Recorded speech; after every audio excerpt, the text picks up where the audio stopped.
Morning বন্ধুরা, সুতোপাজ ব্লকে সবাইকে স্বাগত। তো চলে এসছি আর একটা নতুন সকাল নিয়ে। আশা করি তোমরা সবাই ভালো আছো। আর এই যে সকালে ঘুম থেকে উঠে পড়েছি, ঘুম থেকে উঠে পড়ে চাটা খাওয়া হয়ে গেছে। সকালে যেসব কাজকর্ম থাকে ওগুলো হয়ে গেছে, তারপরে চাটা খাওয়া হয়ে গেছে। তো চাটা খেয়ে সেরে আমি ঘরের মধ্যে বিছানাটা প্রথমে গুছিয়ে নিচ্ছি। তো আজকে ছিল সানডে, ছুটির দিন। আজকে সবাই ঘরে আছে কম বেশি। তো আমিও ঘরে আছি, আমিও আজকে যাইনি ওখানে সেন্টারে, আমিও যাইনি, আমিও ঘরে আছি। তো এসে এই যে পরপর ব্ল্যাঙ্কেটগুলো ভাঁজ করে নিচ্ছি। তো আমাদের বিছানাতে মোট 3টে ব্ল্যাঙ্কেট থাকে। এটা হলো কুচুমার ব্ল্যাঙ্কেট, আর বাকি এটা হলো তোমাদের দাদা ভাইয়ের ব্ল্যাঙ্কেট। আর সবার প্রথমে যেটা ভাঁজ করেছিলাম দেখেছিলে, ওটা ছিল আমার ব্ল্যাঙ্কেট। আর ব্ল্যাঙ্কেট আমার ঠিকই, কিন্তু অনেক বড়। আর কুচুমা তো এই রাত্রেবেলা গায়ে ব্ল্যাঙ্কেট রাখেই না, যতই ঠান্ডা পড়ুক পায়ে ছেটে দিয়ে আলগা হয়ে ঘুমিয়ে থাকে। ওর জন্য আমি আমার ব্ল্যাঙ্কেটটা দিয়েই ওকে আমার কাছে টেনে এনে ওটা দিয়ে চাপিয়ে রাখি। যাই হোক, আর তোমাদের দাদা ভাই ওখানে দাঁড়িয়েছিল, তোমাদের দাদা ভাই দাঁড়িয়ে ওখানে কথা বলছিল। তো আমিও বিছানা তুলছিলাম আর তোমাদের দাদা ভাইয়ের সাথে কথা বলছিলাম। তো বিছানাটা এখন অসুবিধে হয়, প্রতিদিন তুলতে পারি না, মাঝে মাঝে এক একদিন ছেড়েই যায়। মানে যেহেতু ওখানে যাই, তো ওই জন্যে মাঝে মাঝে এক একদিন এখন বন্ধ থাকে, না হলে আমি প্রতিদিনই বিছানা তুলি, ঝাড়ি, সবই করি।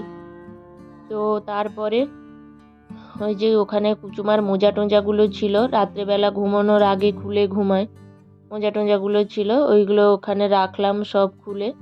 আর জামা কাপড় আরও যা ছিল ওগুলো ভাঁজ টাঁজ করে রাখলাম। তারপরেই আমি চলে এসেছিলাম সকালে, ওই যে মেয়েকে ব্রাশ ট্রাশ করিয়ে ঘুম থেকে তুলে তো ওদের জল খাওয়ার তৈরি করেছিলাম। তো ওদের জল খাওয়া তৈরি করেছিলাম, কুচুমাকে একটু ম্যাগি করে দিয়েছিলাম। আর তোমাদের দাদা ভাই খাচ্ছিল পরোটা আর আলুর তরকারি করেছিলাম ওই আগের দিন, ওইটাই খাচ্ছিল। তো পরোটাটা অবশ্য পরোটা নয়, লুচিটা অবশ্য ওই দিন সকালকার করা নয়, লুচিটা ছিল ওই আগের দিন রাত্রেই লুচি ছিল ওটা। তো ও খেয়েছিল না, তাই জন্য ওকে গরম করে দিয়েছিলাম। তো আমি বললাম যে বাচ্চাটাও খাবে, ওর কাছে খেয়ে মানে বসে খেতে দিলে একা হাতে যতটুকু পারে খেয়ে নেবে। তো ও সত্যি সত্যি ও একা হাতে খাচ্ছিল, ওর বাবার কাছে বসে খাচ্ছিল। আর তারপরেই বাপি বাজার নিয়ে এসছিলেন। তো বাজার নিয়ে আসার পর আমি প্রথমে বাজার ব্যাগটা ওখানে ঢেলে ফেলেছি, আর তখনই বাজার গুছাইনি। তো চলে গেছিলাম তেলের প্যাকেটটা নিয়ে, আগে তেলটা প্রয়োজন ছিল, ওই জন্য ওই সাদা তেলের প্যাকেটটা নিয়েই চলে গেছিলাম। তো প্যাকেটটা নিয়ে চলে গেছিলাম, তার কারণ হলো ওই মসুর ডালের বড়া করব বলে। ওরা তো টিফিন করলো লুচি ম্যাগি, কিন্তু আমরা বাকিরা সবাই কি খাবো, ওই জন্যে একটু মসুর ডালের বড়া করেছিলাম।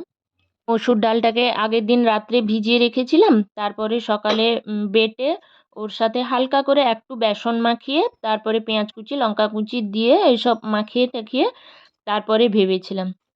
আর তোমরা দেখো যে আমি একদম মাথায় তেলও দিয়ে দিয়েছি, একদম চ্যাপচ্যাপে করে তেল দিয়েছি, মানে আজকেই দিয়েছি, আজকে মাথাটা ধুবো। এই টিফিনটা করে নিয়ে সকালে তারপরে মাথাটা শ্যাম্পু করব, ওই জন্য বেশি করে একদম চ্যাপচ্যাপে করে তেল দিয়ে দিয়েছি। তো যাই হোক, এই যে আমার এখন বেসনটা, এই ডালটা বেসন টেসন দিয়ে মানে মাখানো হয়ে গেছে।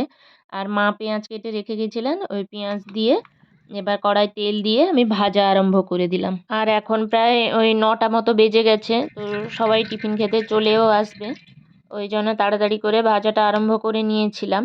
আর তারপরে তখন কুচুমা এসেছিল, কুচুমা এসে খালি চিৎকার করে, মামাম কী করব কী করব, ওই পাশের ঘরে যাবে বলে কান্নাকাটি করছিল। তো যতটা পারি একটু মানে পাশের ঘরে আরও পাঠানোর একটু কম চেষ্টা করি, সবসময় বাইরে ঘোরাটাও তো ভালো না।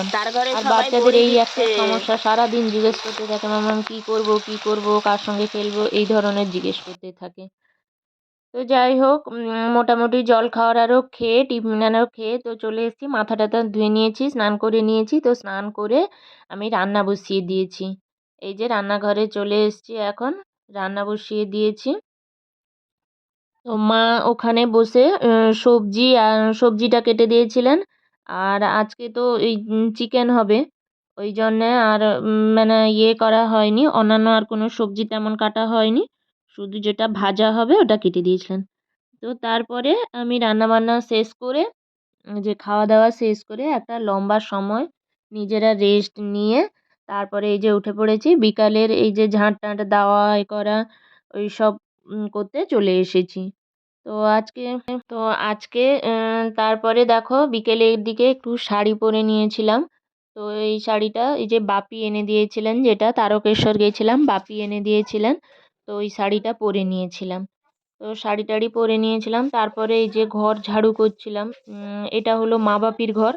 তো এখানে সামনে ঠাকুর থাকেন, আর ওদিকে বাকি রুমটা, তো ঘরটা ঝাড়ু করে নিচ্ছিলাম।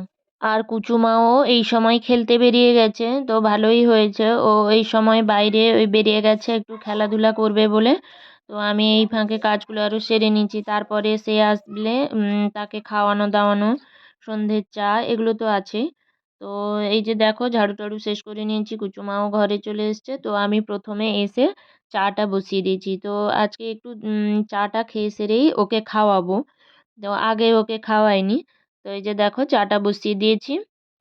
তো এখন এই যে চাটা হয়ে গেছে, এরপর চাগুলো গড়িয়ে নিচ্ছি।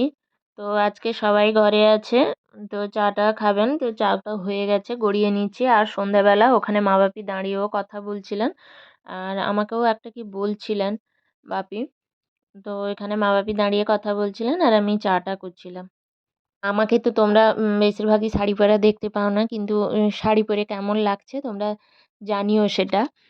আর যারা যারা আমার ভিডিও দেখছো প্লিজ জানিও যে আমাকে শাড়ি পরে কেমন লাগছে। তো যাই হোক, চায়ে চিনি দিয়ে দিয়েছিলাম, চিনিগুলো ঘুঁটে নিয়ে তারপরে পরপর সবাইকে দিতে গেছিলাম। তো সেখানে দিতে গেছিলাম, ওই সামনেই বাপি দাঁড়িয়েছিলেন, বাপিকে ওইখান থেকেই চায়ের কাপটা বাড়িয়ে দিয়েছিলাম। আর বাকিদেরকে মা ওখানে টেবিলে বসেছিলেন, মা আর আমি ওইখানে টেবিলে বসে খাচ্ছিলাম। আর বাপি তো ওখানে দাঁড়িয়েছিলেন, বাপিকে দিয়ে দিয়েছিলাম, বাকি ছিল পিসিমণি, পিসিমণির কাপটা শুধু নিয়ে যাওয়ার ছিল। তো ওখানে মা আর আমি টেবিলে বসে খাচ্ছিলাম আর কি। তো এই যে চা খাচ্ছি আর কথা বলছি, মানে ওই তারপরের দিন পিসিমণির চোখের অপারেশন হওয়ার কথা ছিল। তো পিসিমণির চোখের অপারেশন হলে মানে কে যাবে না যাবে, কখন ডাক্তারবাবু সময় দিয়েছে, গাড়ি কখন আসবে, এইসব নানা রকম কথা চলছিল। তারপরে চোখ অপারেশন হওয়ার পর উপর থেকে সিঁড়ি থেকে নামতে হবে, এইসব সমস্যাগুলো আছে, এইসব কথা আলোচনা করছিলাম আর আমি বসে। তো তারপরে এই যে মাকে বললাম, দেখো মা তুমিও একটু ক্যামেরাতে এসো, তোমাকেও বাকি সবাই দেখুক। তো যাই হোক আমরা এখন চাটা খেয়ে নিই।